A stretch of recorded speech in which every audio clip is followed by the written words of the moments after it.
So, if you've ever looked up at the night sky and pondered our place in the grand scheme of things, chances are you've asked yourself where we came from. If you're like most people, your answer probably ends with us being the special creation of some divine being. But there's another theory, one based on science and backed by decades of research. And this theory paints a very different picture of our origins. It turns out the story of our beginnings is actually a wild ride, a thrilling adventure spanning millions of years. We're talking about a time when Earth was a very different place.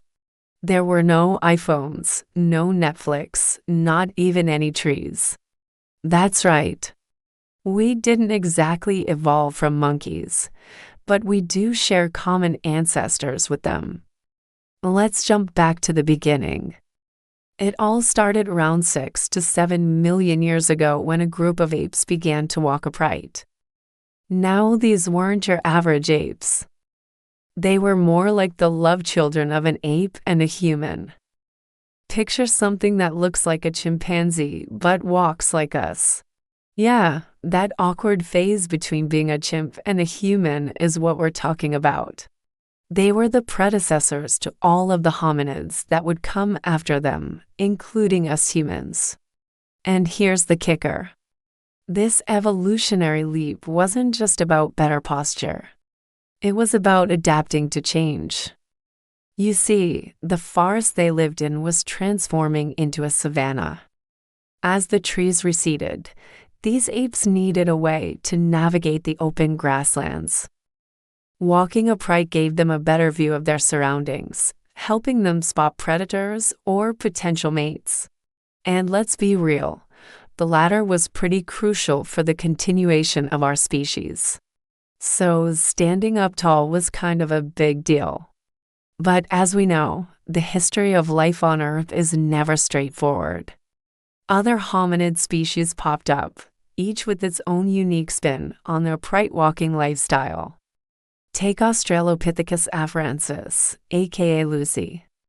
She was a hominid who lived around 3.2 million years ago. Her skeletal remains, which include a partial skeleton discovered in Ethiopia, tell a tale of a creature that was both ape-like and distinctly human. Lucy's species had brains about the same size as a chimpanzee's, but they walked fully upright, clearing the way for future hominids to take over the planet. Now here's where things get interesting.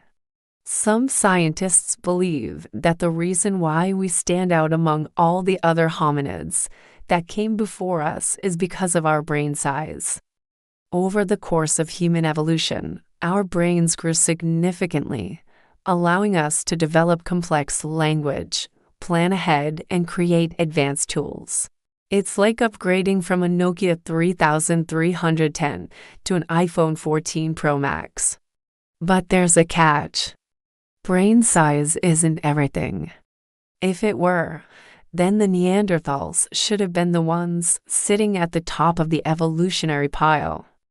Neanderthals were stocky, powerfully built humans who roamed Europe and parts of Asia between about 400,000 and 40,000 years ago.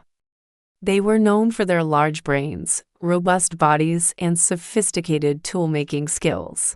But despite their seemingly advantageous traits, they disappeared while our species, Homo sapiens, went on to become the dominant species on the planet. So, what gave us the edge? Well, it's possible that it wasn't just our brain size, but rather the way our brains functioned that set us apart. Imagine a brain that can quickly process vast amounts of information, adapt to new environments, and work together with other humans to achieve common goals. That's the kind of brain power it takes to create complex language, plan ahead, and outsmart your competition. But wait, there's more. We also developed something called symbolic thought, which allowed us to communicate abstract ideas and concepts. It's like adding emojis to our language, but on a much more complex level. This cognitive leap enabled us to share knowledge, beliefs, and stories, fostering cooperation and innovation within our groups. Picture this: a group of Homo sapiens huddled around a fire, sharing stories and creating art. They exchange ideas about the world around them, passing down knowledge from one generation to the next. This ability to communicate complex ideas and work together as a team would prove to be a powerful tool in our journey to becoming the dominant species on the planet. Okay, now let's talk about something that's near and dear to our hearts: tools. Humans have been using tools for a really long time, like way longer than anyone else on the planet. You've got to remember, back in the day, life was rough. Food was scarce, predators were everywhere, and shelter wasn't a given. But humans adapted, and we learned how to make tools to help us survive. Our ancestors started off with simple tools, just basic rocks that they used for chopping and smashing things. But over time, we started crafting more sophisticated tools, things like spears for hunting and knives for cutting. These tools weren't just useful, they were a sign of intelligence. They showed that humans could plan ahead, use imagination, and work together to achieve a common goal. And that brings us to the birth of Homo sapiens, the species to which you and I belong. We evolved in Africa around 300,000 years ago, and we had a few key advantages over the other hominids of the time. For starters, we had bigger brains, which meant we could process more information and learn more complex things.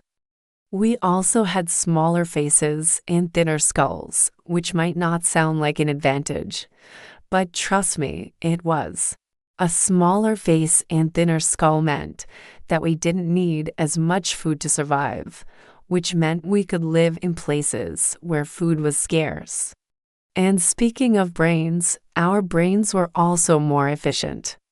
We could use less energy to keep our brains running, which again meant we could survive in places where food was hard to come by. But perhaps our greatest advantage was our adaptability. We were able to change and evolve quickly in response to new challenges, which helped us survive ice ages, droughts, and all sorts of other crazy stuff. Around 70,000 years ago, humans started spreading out of Africa and migrating to new parts of the world. They traveled across continents, adapting to new environments and wiping out other hominid species along the way. There are a lot of theories as to why other hominids went extinct. Some say it was because they couldn't adapt to changing environments. Others say it was because they didn't have the right tools or intelligence. But whatever the reason, humans survived and thrived. Now, some people might argue that we're not actually the dominant species on the planet, citing the fact that we share the Earth with countless other animals, and that we are constantly at risk from natural disasters and climate change. However, it's important to remember that dominance doesn't always mean strength or longevity. Sometimes it means adaptability and intelligence. And in that sense, we humans are at the top of the food chain. We've changed the world in ways that no other species ever has. From the clothes we wear to the phones we carry, from the food we eat to the cities we live in. We've shaped the planet to suit our needs and desires. In many ways, we've become the masters of Earth. However, it's worth noting that our journey hasn't been easy. We've faced countless challenges and setbacks, from wars and famines to pandemics and natural disasters. But through it all, we've managed to survive and even thrive. As we look to the future, it's clear that our journey is far from over. We face new challenges, such as climate change and resource scarcity, but also new opportunities to explore the universe and push the boundaries of what it means to be human. Will we continue to innovate and adapt, or will we fall victim to our own mistakes? Only time will tell. One thing's for sure, though, our story is far from over. So buckle up and get ready for whatever comes next, because we humans have a knack for surprising everyone, including ourselves. Hey, thanks for watching. If you enjoyed this video, don't forget to subscribe so you never miss an exciting episode. And be sure to leave us a like and a comment down below to let us know what you think. Until next time, keep exploring and keep asking questions. Who knows where your curiosity might lead us all?